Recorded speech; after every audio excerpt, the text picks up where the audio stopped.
situations with them starting at across midfield 4 times.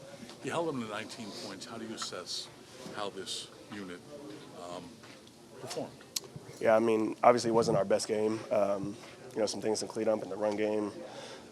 Quarterback got out on us a couple times, but it's things that are correctable. Staying in your gap, tackling the ball when it shows up in your gap. I think those are the main things that we'll take away from this game. But like you said, man, we gave up 19 points. It's a hungry offense. They got playmakers, and like I said, we didn't play our best game, but we did enough to win. When you see Josh Allen put his head down on 3rd and 5 at midfield and break 2 tackles and carry 3 defenders, what was the sense on the sideline when you saw that? Yeah, he's willing us to win. That's Josh. It's funny because you kind of become accustomed to that. Watching it every week, but we know how lucky we are to have him and how valuable he is. I think Coach hit it at the end of the game, just his will to win and his drive to win. So it's infectious for the whole team. Cole's been through a lot to this point. To make that play, what did you see from your vantage point, and what did you think of the play he made? Yeah, it was a huge play.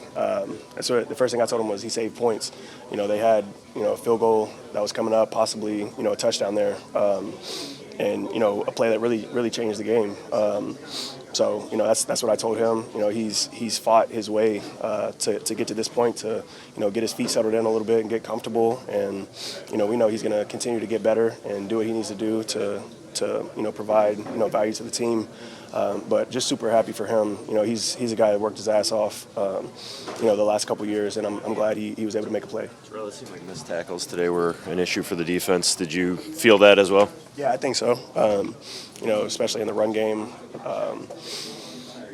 That's something we'll go back and look at. I gotta watch the tape to really assess, give you a fair assessment. But from my perspective, it's missed tackles. It's guys staying in their gaps, doing their jobs, and like I said, that's correctable. So we'll get back to work and get those things cleaned up. You were really effective in the blitz, or at least the 2 that I can think of, where you got to them and threw it away and then pressured them another time. Is that something you guys saw coming into this, or did you take advantage of something you saw at the line?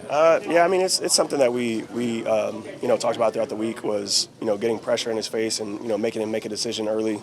I feel like we did a good job of that.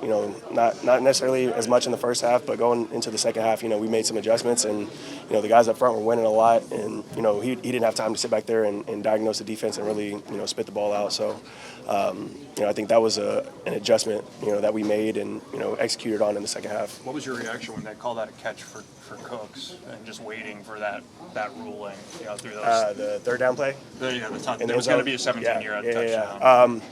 I didn't really see it live. I turned around and watched it on the video. It looked like the ball hit the ground, so I was kind of expecting that. Thankfully that's what they called. Huge play in the game, though, for sure. How do you juggle acknowledging the mistakes and areas to improve while also looking at it as your 4-0 football team? Yeah, I mean, at the end of the day, the goal is to win the game. Obviously, we haven't played to our standard, but it's week 4, So, like I said, man, we got a lot of stuff to clean up. But at the end of the day, we gave up 19 points to a hungry offense that came in here and, tried to assert their will. And, we did what we had to do to win the game.